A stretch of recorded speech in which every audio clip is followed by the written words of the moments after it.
Hello বন্ধুরা, তোমরা সবাই কেমন আছো? আশা করি বেশ ভালো আছো। আচ্ছা, তোমাদের সঙ্গে তো আমরা শিয়ালদায় পৌঁছানো অবধি ভিডিওটা শেয়ার করেছিলাম, কিন্তু শিয়ালদায় পৌঁছানোর পরে যতক্ষণ না অবধি আমরা শালিমার থেকে ট্রেন ধরেছিলাম, তার আগে অবধি মিষ্টি সোনা আর আদি সোনাকে নিয়ে আমরা কিভাবে সময়টা কাটালাম, চলো এখন সেটা তোমাদের সঙ্গে শেয়ার করে নেওয়া যাক। প্রথমে শিয়ালদাতে নেমে তারপরে আমরা খেয়ে নিয়েছিলাম একটা লস্যি, আর তার আগে খেয়েছিলাম একটা এগ রোল। ব্যাস, খাওয়া দাওয়া সেরে তারপরে আমরা একটা ক্যাব বুক করে নিয়েছিলাম, আর আমরা তখন ওয়েট করেছিলাম ক্যাবটা আসার উদ্দেশ্যে। ততক্ষণ পর্যন্ত শিয়ালদা স্টেশনের বাইরেটা আমি মিষ্টি মাম্মাম আর আদি সোনাকে নিয়ে চারিদিকটা একটু ঘুরিয়ে ঘুরিয়ে দেখাচ্ছিলাম, কারণ সেরকম সময় তাড়া থাকার জন্য কখনোই কিন্তু আমাদের শিয়ালদাতে গিয়ে সময় কাটানো হয়নি। সেই জন্য স্টেশনের বাইরের যে লুকটা রাতের বেলার দিকে কত সুন্দর লাগে সেটাই মিষ্টি মাম্মাম আর আদি সোনার সঙ্গে শেয়ার করছিলাম। আর দেখো, মিষ্টি মাম্মামও কিন্তু ব্যাপারটাকে বেশ এনজয় করছিল।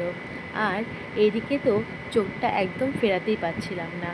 এরকম একটা দৃশ্য যদি চোখে পড়ে যায়, সত্যি যে কোনো মানুষের জন্যই, যে কোনো ভারতীয়র জন্যই কিন্তু চোখটা খানিকের জন্য একটু থেমেই যায়।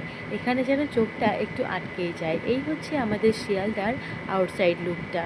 এরপরে দেখতে দেখতে আমাদের ক্যাবটা চলে এসেছিল, সমস্ত লাগেজ তোলা হলো এবং তারপরে মিষ্টি মাম্মাম আর তার বাবা উঠে পড়েছিল, আর এদিক থেকে আমি আর আদি সোনা উঠে পড়লাম।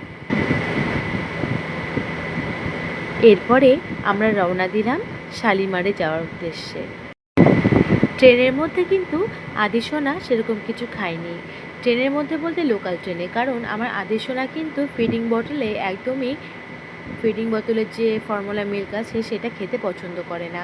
যতই জোর করা হোক না কেন, কিছুতেই কিন্তু আদি সোনা মুখেও নিতে চায় না।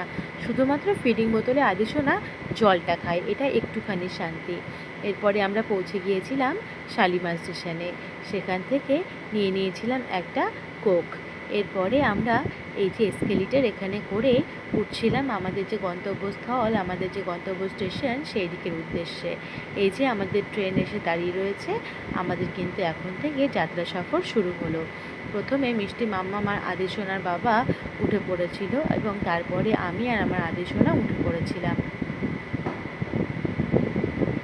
সেদিনের জন্য কিন্তু আমাদের রাতের ট্রেন ছিল, কারণ সেদিন দিনের বেলায় যে ট্রেনগুলো অ্যাভেলেবেল ছিল সেগুলো কিন্তু একটারও সিট খালি ছিল না। সেই কারণে বাধ্য হয়ে রাতের বেলাতেই আমাদেরকে ট্রেন জার্নি করতে হয়েছিল দুজন বাচ্চাকে নিয়ে। দেখো, মিষ্টি মাম্মাম তো ওঠা মাত্রই শোয়ার জন্য ব্যস্ত, কিন্তু আমরা কিন্তু তখনও অবধি ডিনারটা কমপ্লিট করিনি। আর এই যে তোমরা একটু আগে দেখতে পেলে নিচে যে কাপলরা বসেছিল, ওরা ছিল একজন ম্যারিড কাপল, কিন্তু ওরা ছিল ভীষণ ভালো। ওরা এত সুন্দর আমাদের সঙ্গে অ্যাডজাস্ট করেছিল। আসলে আমাদের ছিল মিডল বার্থ আর আপার বার্থ, একটাও কিন্তু লোয়ার বার্থ ছিল না। কিন্তু তারা আমাদেরকে দেখা মাত্রই বলে দিল যে তারা আপার বার্থে চলে যাচ্ছে এবং আমরা যেন লোয়ার বার্থে শুই।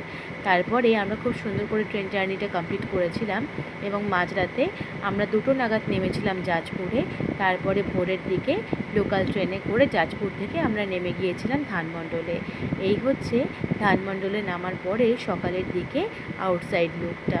দেখো, একদম সকালের দিকে এত সুন্দর লাগে দেখতে, পাহাড় ঘেঁষে যখন মেঘটা নামতে থাকে, একদম সাদা মেঘ দেখে মনটা একদম ভরে যায়। এই যে আমাদের ধানমণ্ডল স্টেশনে আমরা এখন পৌঁছে গেছি, তখন বাজে সকাল 7টা 46।